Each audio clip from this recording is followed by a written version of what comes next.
Así que estén pendientes que, si Dios lo permite, nos vamos a estar en comunicación en estos días para poder comprar, si es posible, otros artículos que quizás no hemos donado antes, pero estamos seguros que va a ser de mucha bendición. Habiendo dicho esto, hermanos, pedirles también sus oraciones por nosotros.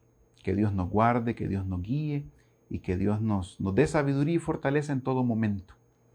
Pasemos ahora al tiempo de la palabra y pasemos a orar y pedirle al Señor que bendiga también su palabra. Oremos. Padre, gracias por estar aquí reunidos con cada uno de los hermanos. Te pido, por favor, Señor, tu bendición en cada una de las familias. Señor, la provisión económica que no falte.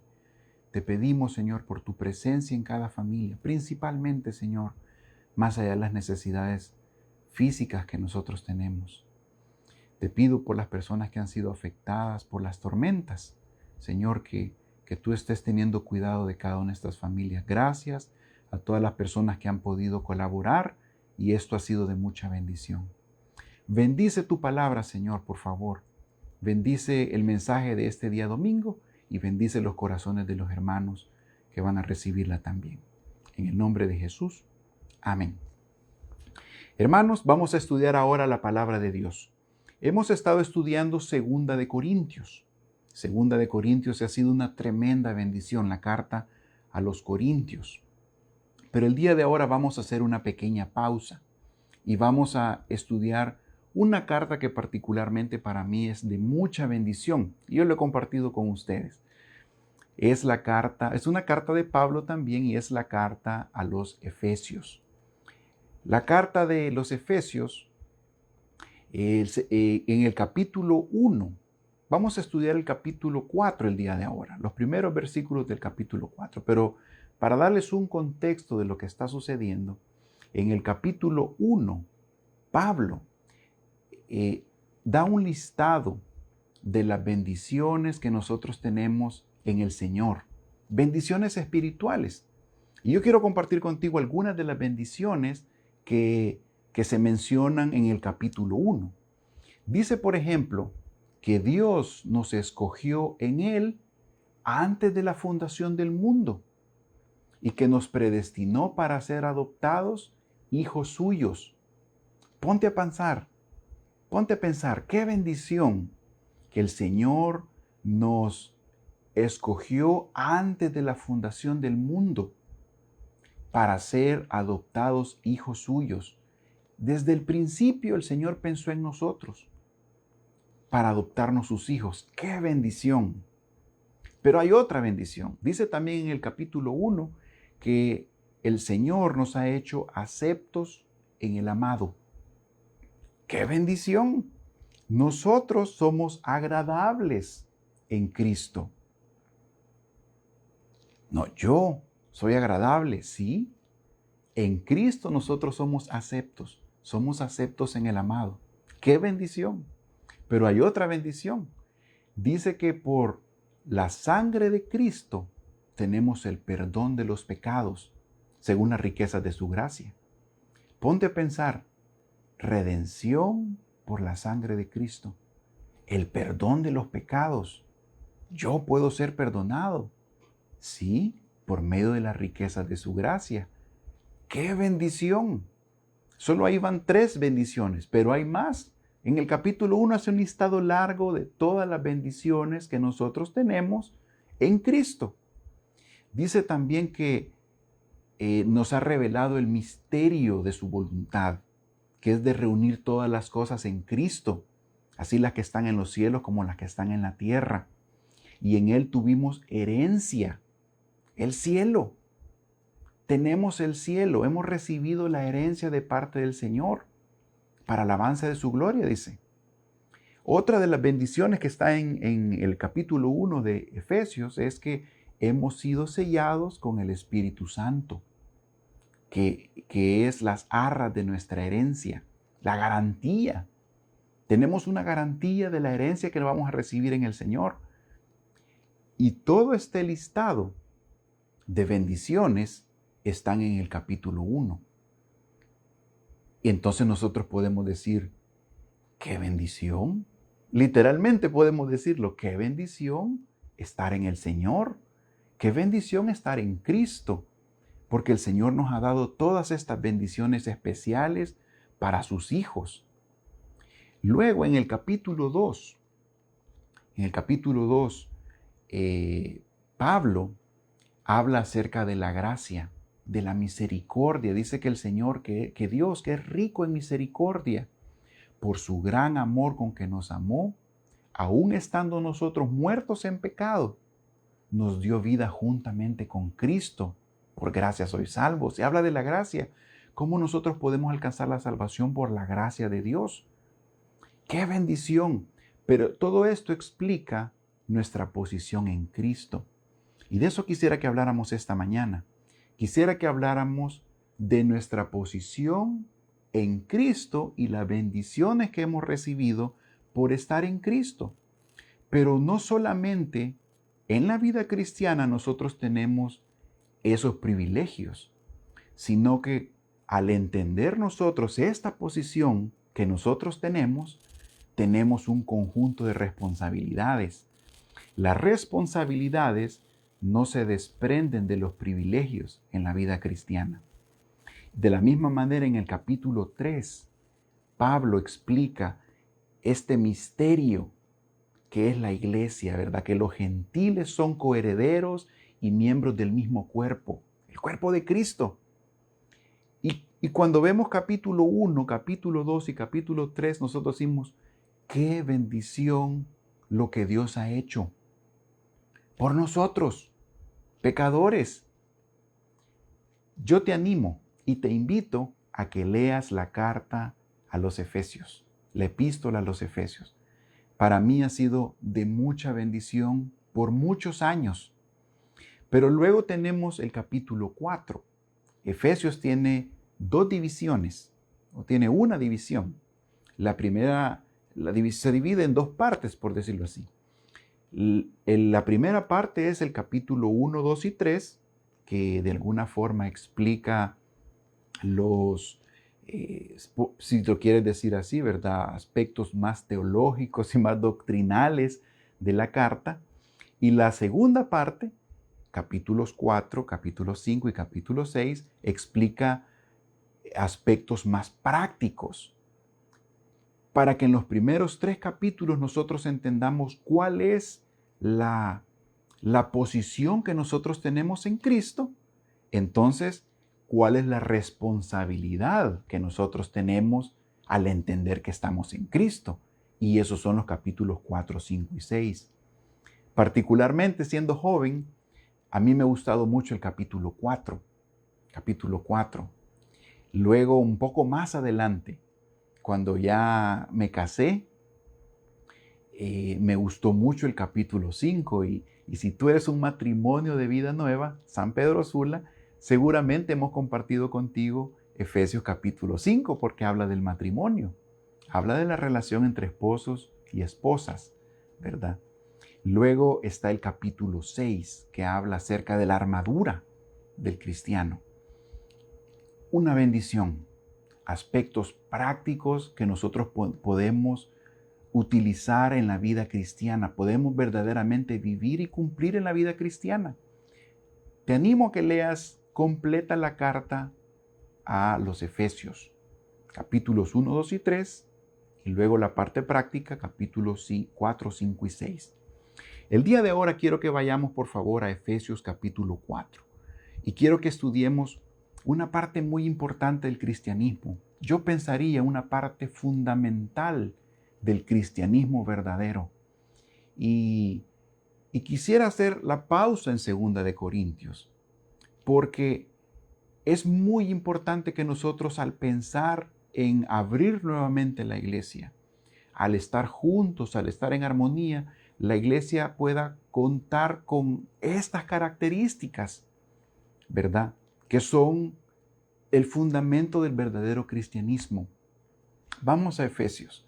Efesios capítulo 4, versículo 1 al 6. Vamos a ver qué dice la Biblia. Efesios 4,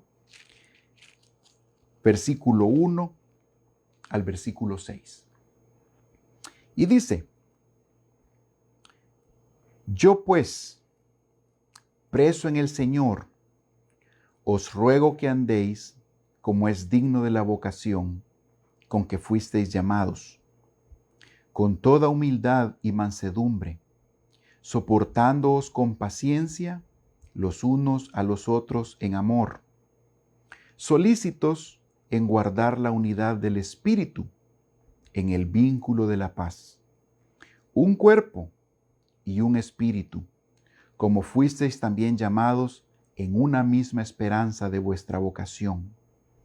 Un Señor, una fe, un bautismo, un Dios y Padre de todos, el cual es sobre todos y por todos y en todos. Quisiera comenzar el mensaje entendiendo que nosotros como cristianos tenemos una posición.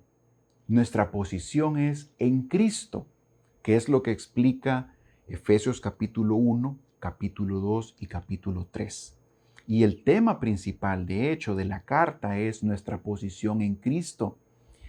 Pero ¿cómo esa posición y cuando nosotros entendemos que estamos en Cristo y tenemos una nueva vida, entonces tenemos que cumplir con algunas responsabilidades que son dignas de esa posición? Por eso dice, un poquito más adelante en Efesios capítulo 4, dice, por lo tanto, dice, esto pues digo y requiero en el Señor, que ya no andéis como los otros gentiles. Lo que está diciendo es, si ustedes han entendido su posición en Cristo y todas estas bendiciones que el Señor ha dado a ustedes y ha preparado para ustedes desde antes de la fundación del mundo, ustedes necesitan comprender que tienen una responsabilidad.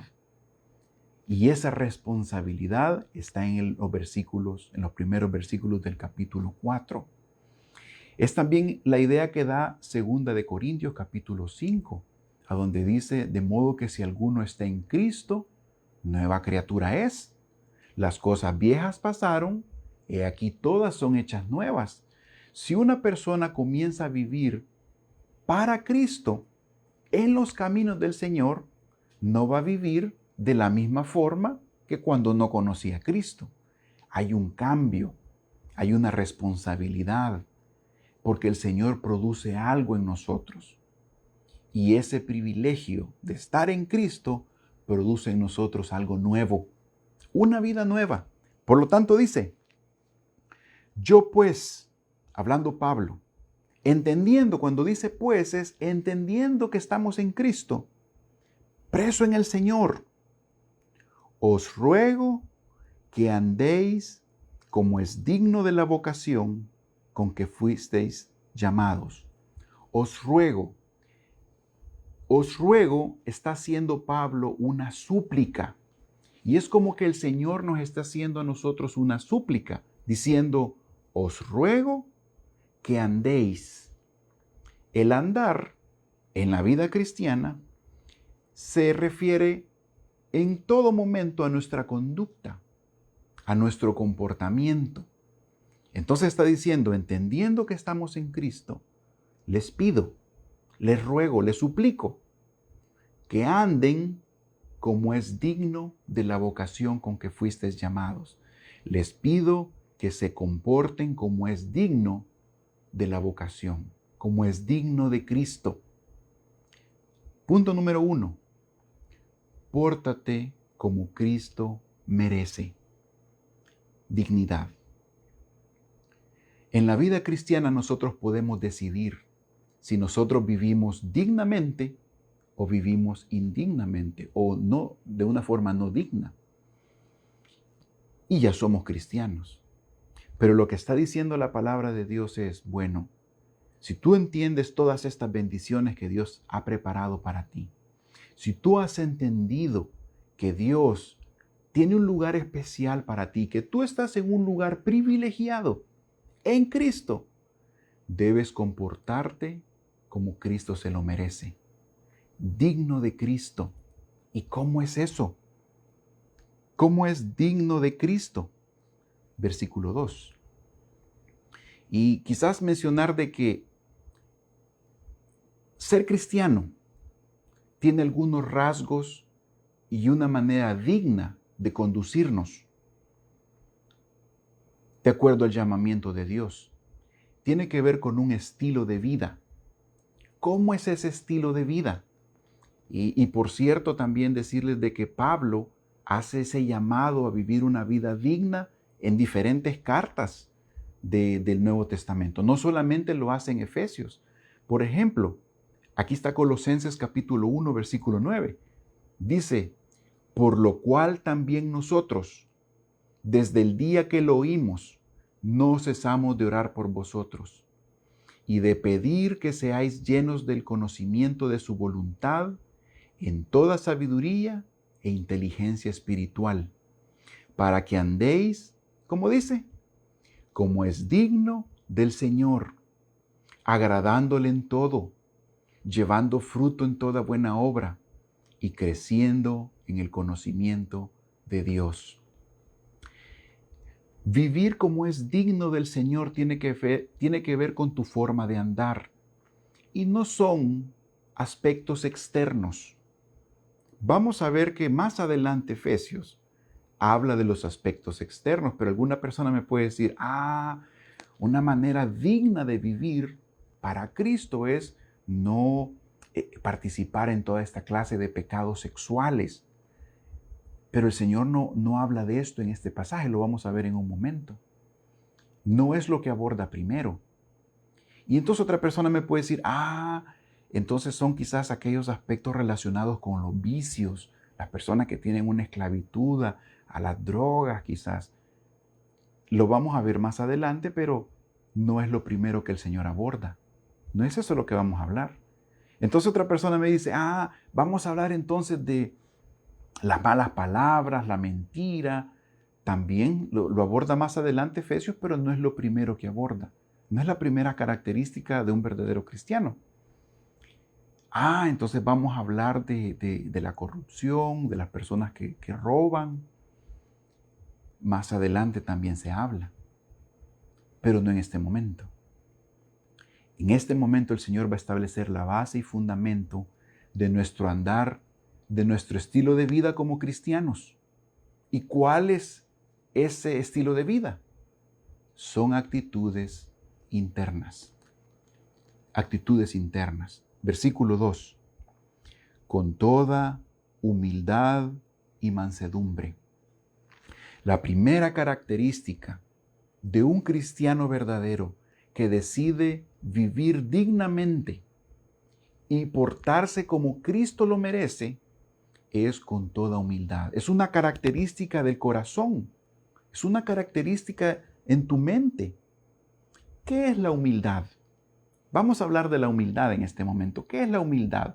La definición la encontramos nosotros en Filipenses capítulo 2, versículo 3, y dice, nada hagáis por contienda o por vanagloria, antes bien, con humildad.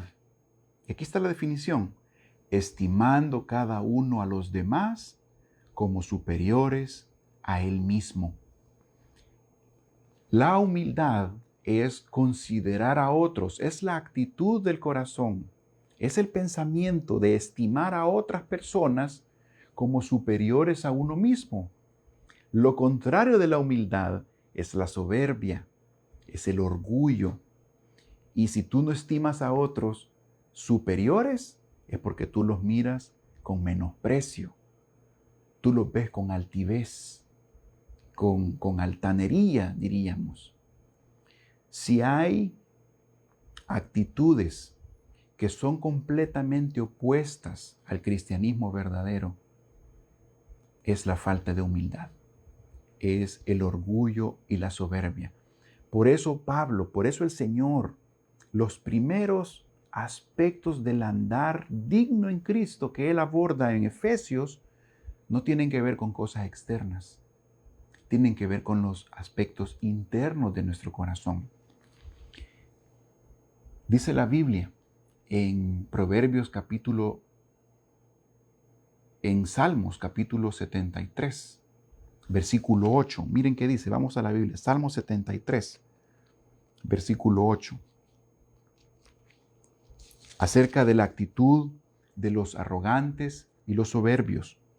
Dice, se mofan, hablan con maldad de hacer violencia, hablan con altanería, ponen su boca contra el cielo y su lengua pasea la tierra. Son personas que tienen actitudes violentas y que hablan con altanería, o sea que se creen superiores a otros por su posición, ya sea económica o social, y que por alguna cualidad especial y demuestran un trato distante a las personas, despreciativo hacia los demás. La humildad o la soberbia tiene que ver con nuestro trato hacia los demás. Y dice Pablo, si nosotros queremos vivir dignamente, como Cristo se lo merece, debemos vivir con toda humildad. Con toda humildad. Yo cuando hablo, y seguramente en otros momentos lo hemos compartido con ustedes, cuando hablamos de un personaje soberbio, yo me recuerdo a un hombre alto en la Biblia, un hombre que efectivamente miraba de menos a los demás porque él era mucho más alto. Y me estoy refiriendo específicamente a gigante Goliat. Dice la Biblia que era un hombre que medía 6 codos y un palmo. Esto es aproximadamente, en la medida de ahora, aproximadamente 3 metros de estatura. Entonces él miraba a las personas menos porque era más alto. Y él ocupaba un traje de bronce. Era resplandeciente, ¿verdad? Y era pesado, era de 125 libras aproximadamente, que son 5,000 ciclos, dice. Eso quiere decir que este era un hombre fuerte también, porque llevaba ese traje pesado. Y era un guerrero. Entonces era un hombre que era fuerte, que llevaba ropas especiales y que era bien alto. Pero yo no creo que la soberbia sea por esas características, porque hay personas que son altas y son muy humildes. Y hay personas que son pequeñas y son muy soberbias.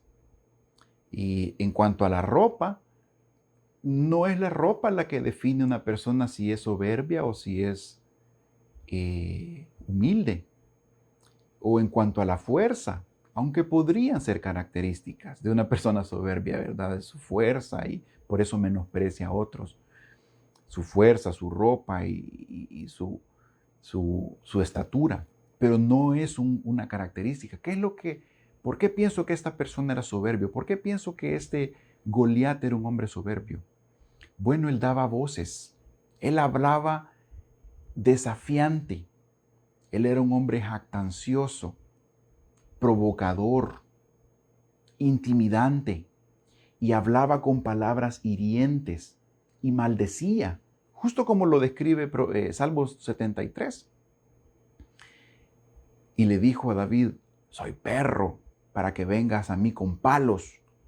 Entonces este era un hombre que se relacionaba de una manera grosera con las personas. Y dice la Biblia también que él se jactaba de ser un gran guerrero y miraba a todo el pueblo con desprecio porque era gigante. Porque estas son las características de una persona que no tiene humildad. Es una persona que tratas a otros con agresividad, con enojo, y generalmente produce contiendas, produce pleitos. Es una persona que piensa que siempre tiene la última palabra, siempre tiene la razón, que piensa que sus métodos son siempre los mejores y esta persona piensa que siempre es lo mejor en todo. Es creerse. Eso es la soberbia y el orgullo. Y lo que está diciendo Pablo en Efesios capítulo 4 es, si tú entiendes tu posición en Cristo, Si tú entiendes las bendiciones que el Señor ha dado para ti, te ruego que andes como es digno de la vocación con que fuiste llamado, con toda humildad. La primera característica de un cristiano verdadero es el corazón. Un corazón humilde que estima a los demás como superiores a él mismo. Y dice con toda humildad y mansedumbre. No solamente es la humildad, sino también la mansedumbre. Y cuando yo pienso en mansedumbre, yo pienso en un animalito manso, pero pienso también en un lago de agua mansa, apacible, que está bien temprano en la mañana y se mira el agüita que no se mueve, ¿verdad? No es como el río ahorita después de la tormenta ETA, ¿verdad? O el río, el río de piedras, por ejemplo, ¿verdad? O el río Blanco en la tormenta Iota, que venía agresivo y venía violento. Ese es un ejemplo de un río que no es apacible. Apacible es que es tranquilo, ¿verdad? Que está sosegado. Pero también pienso en un animalito, pienso en la oveja. La oveja es un animal interesante y el Señor nos comparó con ovejas. Por eso es que es bien interesante poder estudiar las ovejas. Las ovejas tienen varias características. Una característica es que son mansas. Esto quiere decir que no atacan, no actúan con agresividad y se muestran dóciles y se dejan tomar y se dejan acariciar. Tiene la misma característica del lago. Es apacible, sosegado, tranquilo. Así son las ovejas. ¿Qué dice el diccionario acerca de las ovejas? ¿Verdad? Es interesante. Yo estuve leyendo esta semana que una oveja, y te lo voy a poner aquí en pantalla, las ovejas no defienden territorios. Quiere decir que no se pelean por los espacios. Si tú estás de cerca conmigo, aquí en San Pedro Sula, tú sabes que yo tengo un problema de territorio con unos gatos. No son gatos míos porque no tengo gatos yo en mi casa ni tengo mascota, pero son gatos que viven aquí cerca y ellos son los dueños de toda la residencial. Son varios. Y como mi casa estuvo vacía por 2 meses porque estuve en El Salvador, entonces los gatos creen que esta parte de la colonia donde yo vivo es el baño. Entonces tengo un problema serio con esos gatos, ¿verdad? Y son territoriales, ¿verdad? Y de pronto quizás algún otro perro también, ¿verdad? Viene aquí a marcar su territorio. Las ovejas no son territoriales. Eso habla de la mansedumbre. Y aplicado a una persona mansa es, si yo soy manso, yo no tengo territorio, yo no digo esto es mío, aquello es tuyo, no me toques mis cosas. Eso sería el ejemplo, ¿verdad?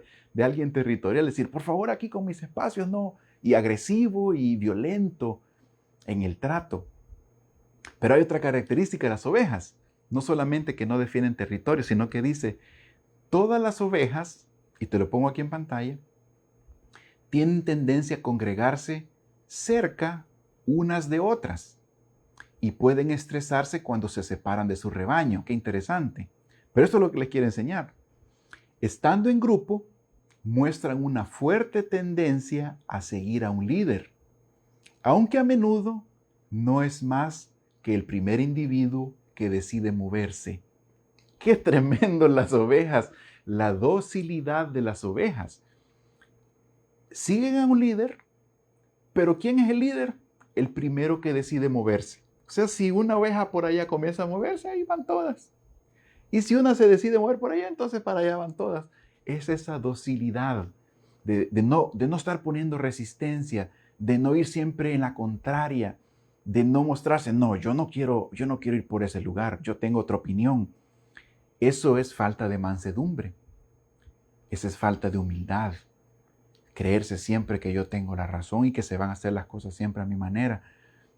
Hermanos, Pablo está diciendo en Efesios capítulo 4, si nosotros entendemos que estamos en Cristo, entendemos la lista de bendiciones espirituales que Dios ha preparado para nosotros, entonces les ruego que andéis como es digno de Cristo, con toda humildad y mansedumbre. La primera característica de un cristiano verdadero es un corazón humilde. No un corazón agresivo, no violento, no un corazón que está todo el tiempo peleando en enojo. Me llama la atención muchísimo, al contrario de Goliat, el ejemplo de nuestro Señor Jesús. Él dijo en Mateo capítulo 11, versículo 29, llevad mi yugo sobre vosotros y aprended de mí, que soy manso y humilde de corazón, y hallaréis descanso para vuestras almas.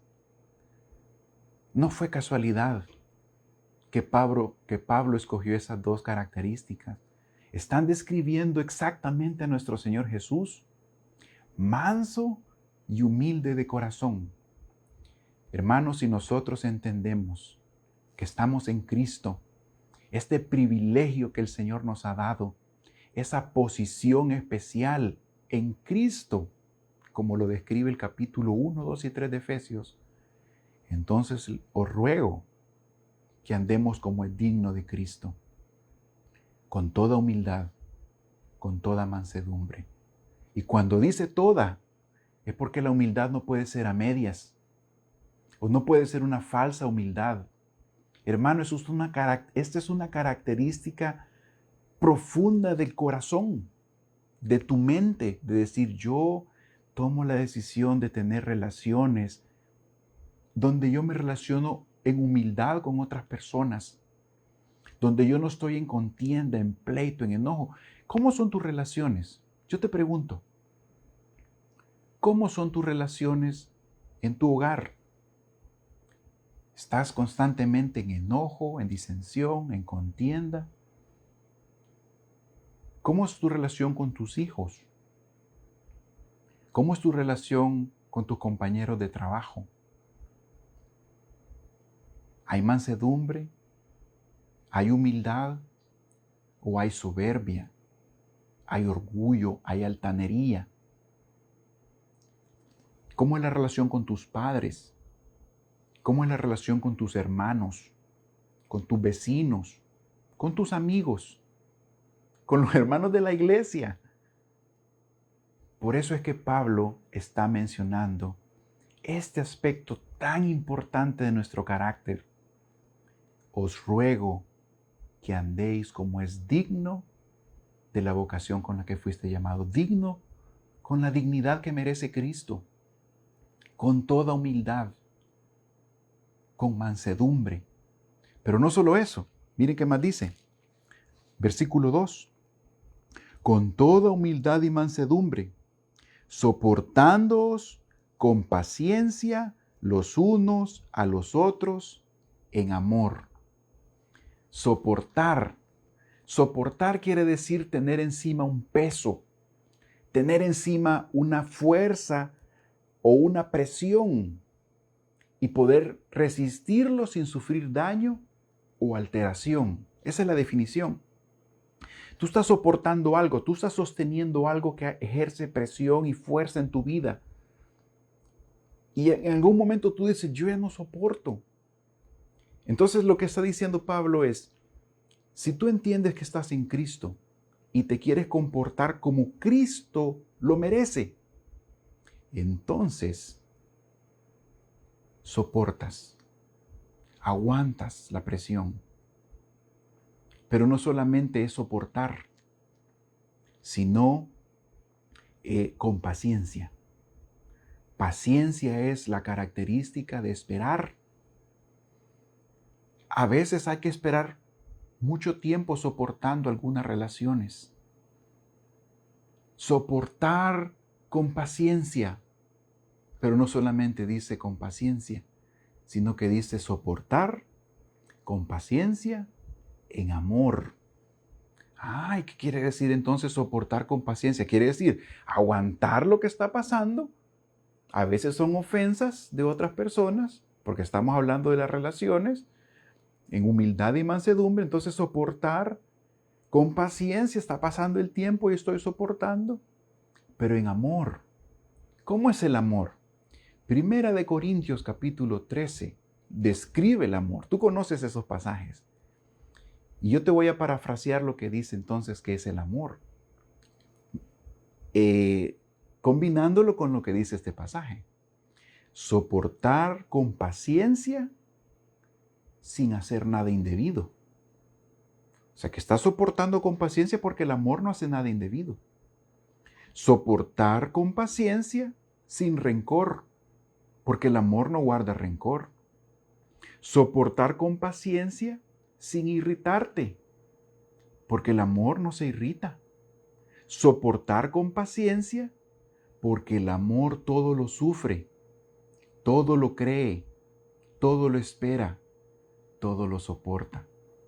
Hermano, soporta con paciencia en amor. Si tú entiendes tu posición en Cristo, te ruego que andéis como es digno de la vocación, digno de Cristo, con toda humildad, con mansedumbre, soportándoos con paciencia en amor. Esa es la primera parte de lo que Pablo dice que nosotros podemos hacer si nosotros entendemos nuestra posición en Cristo. Nuestra responsabilidad es andar dignamente. Tú puedes decidir andar indignamente, pero por eso Pablo está diciendo, les ruego, es para que ustedes tomen la decisión.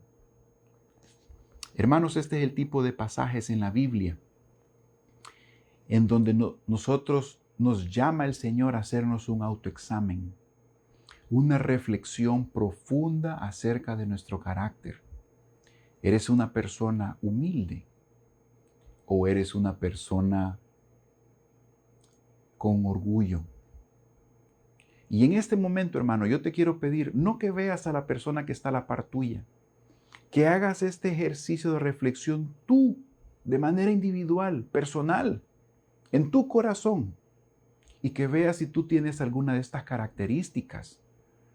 Porque las personas con actitudes así no están viviendo el cristianismo verdadero. Y yo soy el primero, hermanos, en hacerme esta autoevaluación, decirle, Señor, ayúdame a vivir como tú, a tener las características que tú nos has descrito en Mateo 11, manso y humilde de corazón. Qué bendiciones las relaciones donde hay humildad, donde hay mansedumbre. Pero ¿qué pasa con las personas que tienen orgullo? Dice la Biblia, Proverbios capítulo 16, versículo 18, antes del quebrantamiento es la soberbia y antes de la caída la altivez de espíritu. Lo que está diciendo la Biblia es que el destino de las personas que actúan con soberbia y con orgullo es el quebrantamiento y es la caída. Les va mal. Por el contrario, las personas que actúan con humildad y con mansedumbre, dice Proverbios 22, versículo 4, riquezas, honra y vida son la remuneración de la humildad y del temor de Jehová. ¡Qué bendición! Riquezas, honra y vida son el pago de la humildad y del temor a Jehová. Hermano, toma la decisión de vivir para el Señor en temor y con humildad. La Biblia dice que eso a esas personas les va bien. Yo te animo a que hagas una autoevaluación y digas, Señor, ayúdame en esta área. Por eso es que Pablo lo pone como una de las primeras áreas. Y después va a mencionar otras. Por supuesto que va a hablar los pecados externos y escandalosos. Pero él comienza con el área más importante en el corazón de un creyente. La humildad, la mansedumbre, soportándonos en amor, con paciencia. Una de las responsabilidades de estar en Cristo es la manera en cómo tratas en quienes están a tu alrededor. Esto es especialmente cierto con tu trato con otros creyentes. Hermano, es nuestra responsabilidad al estar en Cristo tratar a otras personas con amor, tratarlas con humildad. Pero el pasaje sigue y dice, versículo 3, solícitos en guardar la unidad del Espíritu en el vínculo de la paz. Diligencia. Cuando aquí dice solícitos, se refiere a no solamente tener humildad al principio, sino que se refiere a procurar, se refiere a poner esfuerzo y a ser diligente. ¿En qué? En guardar la unidad del Espíritu. Mantener buenas relaciones no es algo fácil. Lo simple es no llevarse con nadie. Y aún más fácil es llevarse mal con algunos o llevarse mal con muchos. Por eso es que necesitamos la diligencia, hacer el esfuerzo, procurar. Lo contrario de la diligencia es la negligencia, es no hacer nada. Decir, bueno, yo tengo malas relaciones, yo no guardo la unidad en el espíritu y no hago nada al respecto. Eso no se puede. Si tú entiendes que estás en Cristo y que vives dignamente para el Señor, entonces le vas a poner diligencia, le vas a poner interés, vas a poner esfuerzo en guardar la unidad del Espíritu en el vínculo de la paz. Eso es bien interesante. Se refiere a la unidad que produce el Espíritu en el vínculo de la paz, en la vida de los creyentes también. Romanos 15:5 dice, pero el Dios de la paciencia y de la consolación os dé entre vosotros un mismo sentir en Cristo Jesús. Esa es la unidad, un mismo sentir, para que unánimes, ese es un mismo sentir, esa es la unidad, una voz, glorifiquéis al Dios y Padre de nuestro Señor Jesucristo. Un pensamiento, una misma dirección, un mismo sentir, solícitos en guardar la unidad que produce el Espíritu Santo en el vínculo de la paz. Es interesante esa expresión, el vínculo de la paz, porque la paz es un vínculo. La paz es un lazo, es una conexión entre las personas. Y ese vínculo se puede romper. Si tú eres una persona agresiva, una persona violenta, una persona que maltrata a otros, ese vínculo se rompe. Entonces las relaciones se destruyen. Y entonces tú ya no mantienes ese vínculo de la paz. Y entonces ya no guardas la unidad del Espíritu. Eso es lo que está diciendo el pasaje. Hay un vínculo en la Biblia que es perfecto y está en Colosenses capítulo 3, versículo 14. Y dice, y sobre todas estas cosas vestidos de amor, que es el vínculo perfecto. El único vínculo perfecto en la Biblia es el amor. El vínculo de la paz se rompe y se rompe frágilmente. A veces se rompe con algo que dices o con algo que no dices, con algo que haces o con algo que no haces. Pero entonces debes poner esfuerzo y dedicación para mantener la unidad que produce el Espíritu en el vínculo de la paz. ¿Cómo se logra? Se logra si tú tienes una actitud humilde, una actitud de mansedumbre, soportando con paciencia en amor. No puedes estar en paz con alguien si no le hablas. Ahí no hay vínculo de paz. Ahí hay otra cosa, no hay paz. No le hablas, ahí no puedes estar en paz, porque la paz es un vínculo. Y si hay vínculo, tienes que estar en conexión. ¿Sabes cómo es? Es como tu relación con tu esposa. Tú estás constantemente, o con tu esposo, estás constantemente conversando, platicando, poniéndote de acuerdo. Esa es la conexión, ese es el vínculo. Pero es frágil y se rompe. con la mala comunicación, con malas actitudes, con mala conducta. Entonces lo que está diciendo Pablo es, guarda ese vínculo de paz. Haz el esfuerzo, pon diligencia para mantener la unidad del Espíritu, la unidad que produce el Espíritu Santo en la vida de los creyentes a través del vínculo de la paz. Cuando hay humildad y mansedumbre, hay unidad, la que produce el Espíritu, y hay vínculo de paz, un lazo de paz que nos une. Si eres una persona que peleas con conflicto, las relaciones se destruyen. Si estás todo el tiempo agresivamente maltratando a otros, si eres áspero, eres duro, eres muy severo con todos, entonces las relaciones se van destruyendo. No hay vínculo de paz. Lo que está diciendo el pasaje es, número 1, vive dignamente para el Señor, como Él se lo merece, con mansedumbre, con humildad, soportando con paciencia en amor.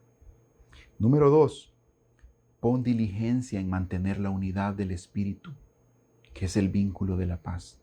Pero dice un tercer punto, la docilidad que viene de someterse al Padre. Versículo 4, entendiendo esta unidad, un cuerpo, un espíritu, como fuisteis también llamados en una misma esperanza de vuestra vocación, un Señor, una fe, un bautismo. Todo esto, hermanos, es el reflejo del deseo de Dios en nosotros. Uno, ser uno. No hay espacio para diferentes opiniones, para diferentes caminos, diferentes direcciones, diferentes propósitos. Es uno, la unidad. ¿Pero cómo se logra? Versículo 6. Un Dios y Padre de todos, el cual es sobre todos y por todos y en todos. La manera en que nosotros podemos lograrlo es sometiéndonos a la autoridad del Padre. Eso es lo que dice el pasaje. Un Dios y Padre, el cual es sobre todos y por todos y en todos. No son varios, es uno. Sometámonos a la voluntad del Señor. Encomendémonos al Señor.